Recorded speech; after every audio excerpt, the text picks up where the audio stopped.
Knee pain, back pain, shoulder pain, ఎటువంటి మొండి నొప్పులనైనా తగ్గించే clinic Indo British advanced pain clinic. నా పేరు వీరమల్లి.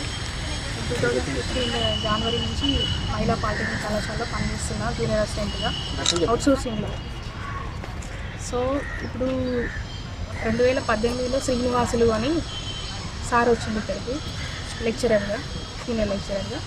అతను అప్పటి నుంచి టార్గెట్. 2021లో అతను ప్రిన్సిపల్ అయినాడు ఇక్కడనే. సో పర్సనల్గా సపోర్ట్ చేయట్లేదు అని చెప్పేసి బాగా హరాస్ చేస్తున్నాడు నన్ను. దాన్ని వర్క్స్ పైన కావాలని క్రియేట్ చేసి ఏదో రకంగా హరాస్మెంట్ చేస్తున్నాడు బాగా. ఆఫీస్ స్టాఫ్ మహిళా అందరూ లేడీస్ ఉంటారు, వాళ్ళ సహకారంతో నన్ను ఒకదాన్ని ఇండివిజువల్గా చేసుకొని వాళ్ళకి ప్రిన్సిపల్ హ్యాండ్ ఓవర్లో ఉంచుకొని నా మీద బాగా టార్గెట్ చేస్తున్నారు. నాకు ఇప్పుడు జాబ్ అన్నా మానేయి, లేదంటే పర్సనల్గానైనా నాకు హ్యాండ్ ఓవర్ అవ్వు, ఈ రెండు చేయకపోతే నువ్వు అవసరం లేదు ఇక్కడ అని మాట్లాడతాడు ప్రతిసారి. ఇంకో విషయం ఏంటంటే మొన్న మా దగ్గర 2015లో ఒక అతను జూనియర్ అసిస్టెంట్ శివశంకర్ అని అతను సస్పెండ్ అయినాడు. ఆ ఇష్యూకి మాకు ఎట్లాంటి సంబంధం లేదు. అప్పుడున్న అటెండర్ వాళ్ళది ఏదో ఇష్యూ అయినట్టుంది, నాకు సంబంధం లేదు అది.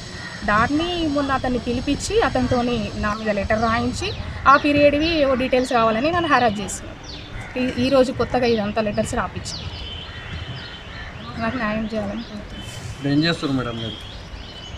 నేను జూనియర్ అసిస్టెంట్. కంప్లైంట్ ఏమైనా ఇస్తారా? స్టేషన్కి కంప్లైంట్ ఇవ్వడానికి వచ్చింది. ఎవరి మీద మేడం? ప్రిన్సిపల్ శ్రీనివాసులు.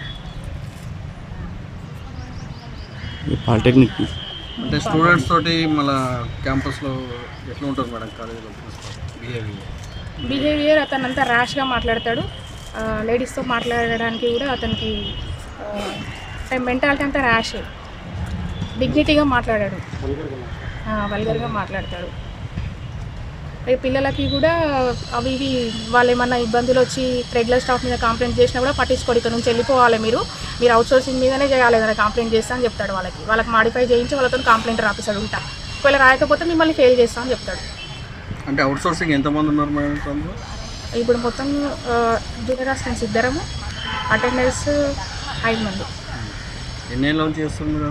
2015 జనవరి. అంటే ఈ వేధింపులు ఎప్పటి నుంచి స్టార్ట్ అయింది?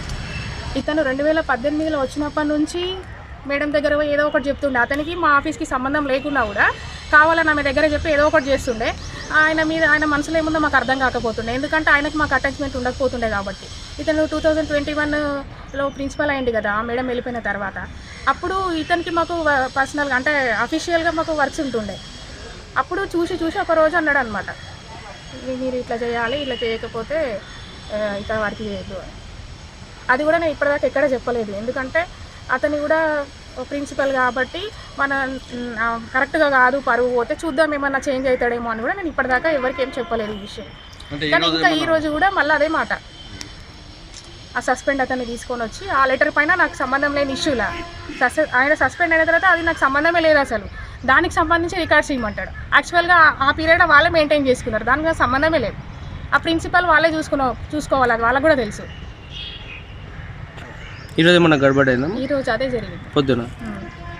డ్యూటీస్ ఏమో నా సెక్షన్స్ అన్నీ వేరే వాళ్ళకి ఇచ్చినాడు, రెగ్యులర్ వాళ్ళకి ఇచ్చిన తర్వాత కావాలని నా డ్యూటీస్ మొత్తం డిస్టర్బ్ చేసి ఖాళీగా కూర్చోబెట్టి నేను వెళ్ళి సూపరింటెండెంట్ని అడిగితే నాకు తెలియదు ప్రిన్సిపల్ని అడగమంటాడు, ప్రిన్సిపల్ని అడిగితే నాకు తెలియదు వాళ్ళని అడుగుపో అంటాడు, సీనియర్ అసిస్టెంట్ని అడిగితే నీకు చెప్పకమన్నాడు నేనే చేసుకుంటాను అనమంటాడు.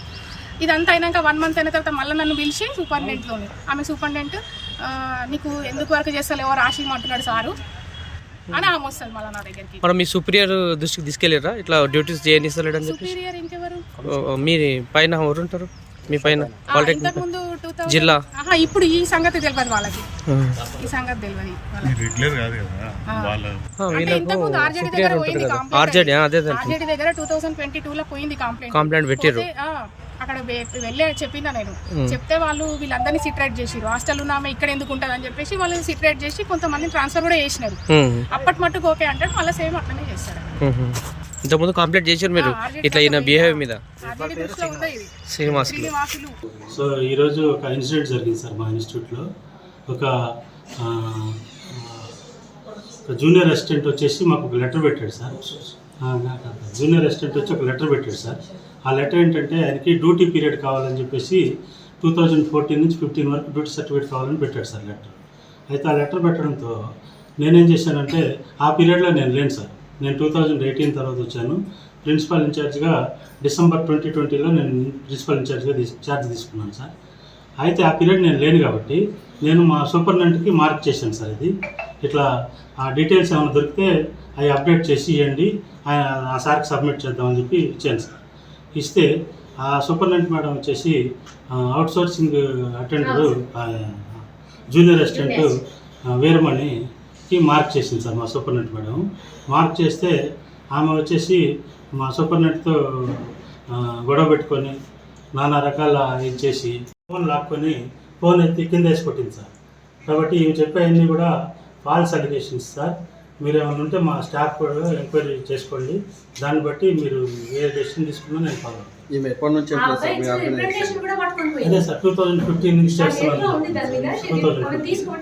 అంటే అప్పటి నుంచి కూడా ఆమె బిహేవియర్ ఇట్లా ఉండేది? అప్పటి నుంచి కూడా ఆమె బిహేవియర్ అంటే నేను వచ్చింది 18 సార్. 18లో కూడా పాత ప్రిన్సిపల్తో కూడా గొడవలు ఉన్నాయి సార్. మేడం ఉంది 2018 నుంచి. అప్పటి నుంచి మేడంతో కూడా గొడవలు అయినాయి. తర్వాత నేను ఛార్జ్ తీసుకున్నాను సార్. 2020లో మేడం రిటైర్ అయిన తర్వాత నేను ఛార్జ్ తీసుకున్నాను సార్. అయితే అప్పటి నుండి కూడా గొడవలే సార్. అవన్నీ కూడా నా దగ్గర ఒక పెద్ద ఫైల్ ఉంది సార్. ఇదంతా ఆమె రికార్డ్ ఫైల్ సార్. ఇది ఆమె స్టూడెంట్స్ స్కాలర్షిప్ ఫామ్స్ పోగొడుతుంది సార్. అవన్నీ స్టూడెంట్స్ కంప్లైంట్స్ ఇచ్చారు. ప్లస్ అట్లనే మా దగ్గర పనిచేసే ఎంప్లాయీస్ కూడా కంప్లైంట్ ఇచ్చారు ఆమె మీద. ఆమె అండర్లో ఆమె ఎవరైతే డైరెక్ట్ బాస్ ఉంటారో సీనియర్ అసిస్టెంట్, ఆమె కంప్లైంట్ కూడా ఇందులో ఉంది సార్. దానికన్నా ముందు సూపరింటెండెంట్ మేడంతో గొడవ అయ్యి అది కూడా కమిటీ వేసాం సార్. ఆ కమిటీకి కూడా ఆన్సర్ చేయకుండా వాళ్ళకు కూడా రెగ్యులర్స్గా సమాధానం చెప్పి నేను ఇట్లా మీకు ఆన్సర్ చేయాల్సిన అవసరం లేదు, నేను ప్రిన్సిపాల్కి చెప్పుకుంటా, మీరెవరు నన్ను అసలు అడగడానికి అనేసి అట్లా చేసింది సార్. తర్వాత కూడా ఇంకా సీక్వెన్స్ ఆఫ్ కంప్లైంట్స్ కూడా చేసింది సార్. అవన్నీ కూడా బయట అవుట్ సైడర్స్ని తీసుకొచ్చి మా మీద దౌర్జన్యం చేయించింది సార్. మీరు ఆర్జేడీకి ఏమైనా కంప్లైంట్ చేశాను సార్. నేను ఆర్జేడీ సార్కి కూడా కంప్లైంట్ చేశాను సార్. మీ మీద కూడా చేసినట్టు కదా? ఆమె కూడా కంప్లైంట్ చేసింది సార్. ఆమె కంప్లైంట్ చేయడంతో నేను ఇన్వాల్వ్ అవ్వాల్సి వచ్చింది సార్. డైరెక్ట్గా నేనైతే కంప్లైంట్ చేయలేదు సార్. ఆమె కంప్లైంట్ చేసుకునింది. చేయడంతో ఆమె భయం ఏంటంటే సార్, ఆమెను తీసేస్తామన్న భయంతోనే ఆమె ముందు నా మీద కంప్లైంట్ చేస్తుంది సార్. ఆర్జేడీ సార్ కంప్లైంట్ చేసింది. ఆర్జేడీ సార్ కూడా నేను మాట్లాడాను సార్. సార్ కూడా చూడు శ్రీనివాసులు, ఇది కొంచెం ఏదో వేరే వాళ్ళు కూడా మనకు చెప్తున్నారు కాబట్టి చూడు. అంటే మీరు ఉద్యోగ వేధింపులు, లైంగిక వేధింపులు చేస్తున్నారని ఆరోపణ చేస్తూ కంప్లైంట్ లేదు సార్. అట్లాంటివి ఏం లేదు సార్. అట్లాంటివి ఏం లేవు సార్. అంటే మీరు ఉద్యోగం చేయాలంటే మీరు పర్సనల్గా నాకు కోఆపరేట్ చేయాలనే విషయం ఆమెతో మీరు ప్రస్తావించారు సార్. అట్లాంటి విషయాలు ఈ కాలేజీలో ఏం జరగవు సార్. ప్లస్ దట్టు నా దగ్గర అసలే నేను ఇట్లాంటి ఇష్యూస్ నేను ఎప్పుడు ఇది చేయలేదు సార్.